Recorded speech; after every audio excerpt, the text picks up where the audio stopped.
जय परमेश्वर देवता लोगों, जय परमेश्वर। खास करके मेरे रावणा राजपूत भाइयों को अर्ज करता हूँ हाथ जोड़ के, जो लोग अनोपदास जी महाराज को साकर के नाम से घृणा करते हैं और साकर के नाम से भ्रांतियाँ फैलाते हैं, तो आज मैं कहना चाहता हूँ कि चाकर की परिभाषा क्या है मेरे भाइयों।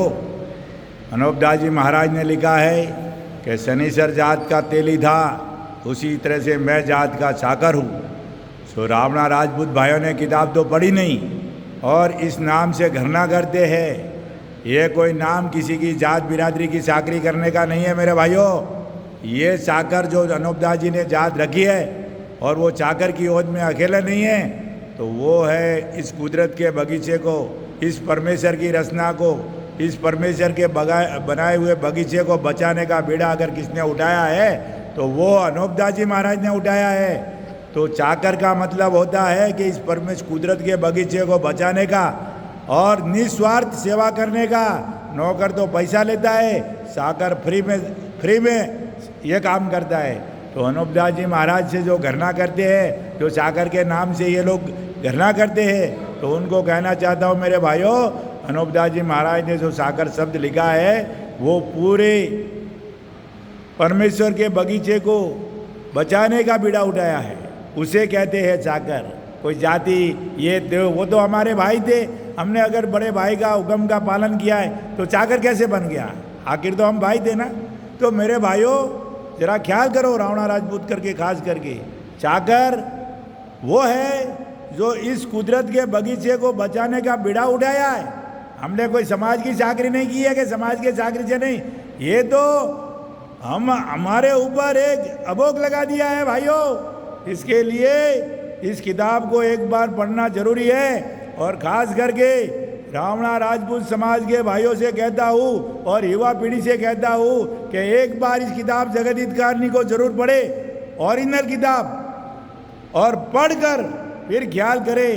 हर घर में सुख समृद्धि हो जाएगी मेरे भाइयों, समझे ना। आज कच्ची उम्र में बन रहे दुख है, रोग बीमारी है, ये सब क्यों है, कैसे है? उसके लिए अनोपदास जी महाराज ने ये किताब जगत हितकारिणी लिखी है, पूरी दुनिया को बचाने का बीड़ा उठाया है। तो ख्याल करो कि अपनी जात तो किधर होगी, अपनी जात का तो सबसे पहले होगा। लेकिन हम लोग पहचान ही नहीं पाए, हम लोग समझ ही नहीं पाए कि अनोपदास जी महाराज कौन है, क्या है, कैसे लिखी है किताब जगत हितकारिणी, क्या है उसमें, क्या लिखा है। खाली लोगों की बात सुन सुन के हम भ्रम में चले गए। इसके लिए मेरे भाइयों साध अनोपदास महाराज किताब और खास करके रावणा राजपूत समाज के घर में तो होनी चाहिए, हर घर में किताब होनी चाहिए। और पढ़ा लिखा अगर घर में कोई आदमी है तो रोज उसको 2-4 पेज पढ़ना चाहिए, तब जाके इस समाज का कल्याण होगा, तब जाके इस समाज के घर में खुशहाली आएगी, सुख समृद्धि होगी। वरना कुछ नहीं होने वाला मेरे भाइयों, कुछ भी नहीं होगा। आज हिंदुस्तान में सबसे पीछे है तो वो रावणा राजपूत है। तो इसके लिए भाइयों कहना चाहता हूँ कि हमारे कुल देवता समझो, हमारे कुल पिता समझो, और जो भी अपनी भाषा से समझ सकते समझो। लेकिन अनोपदास जी महाराज ने तो पूरा विश्व का, लेकिन हमारे समाज के और हमको आगे लेके चलना है। और जब तक इस काम को हम अंजाम तक नहीं पहुंचाएंगे तब तक हमारे घर में सुख समृद्धि नहीं होगी भाइयों। कोई कुत्ता भी कर लेवे, क्या होने वाला है?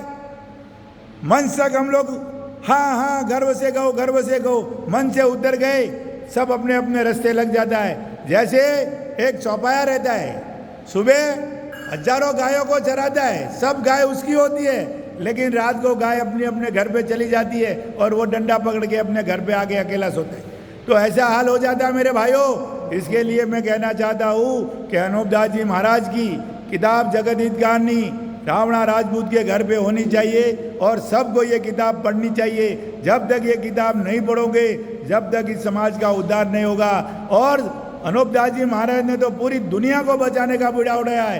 कोई कच्ची उम्र में नहीं मरे, भूकंप नहीं आवे, टाइम पे बारिश होवे, अंधेरी रात नहीं होवे, शेर बकरी एक घाट पानी पीवे, महीने का महीने बारिश होवे। उन्होंने तो पूरी विश्व को बचाने का बीड़ा उठाया है। तो फिर भाइयों हमारी जात का भला क्यों नहीं होगा। लेकिन हम उस हिसाब से चलना पड़ेगा, हमको साफ सुथरा रहना पड़ेगा, तब जाके हमारे घर में फायदा होगा ना भाइयों। हम खान पान से भी बचना पड़ेगा, दारू मीट से भी बचना पड़ेगा, तब जाके हमारी समाज का उद्धार होगा ना। जब तक ये खान पीन हमारी समाज में बंद नहीं होगा, जब तक कुछ नहीं होगा भाइयों। इसके लिए बोलता हूँ, साध अनूपदास महाराज की किताब पढ़ो। अगर एक बार पढ़ो, अपने घर में सुख और समृद्धि लाना है तो मेरे भाइयों, जय परमेश्वर, जय परमेश्वर।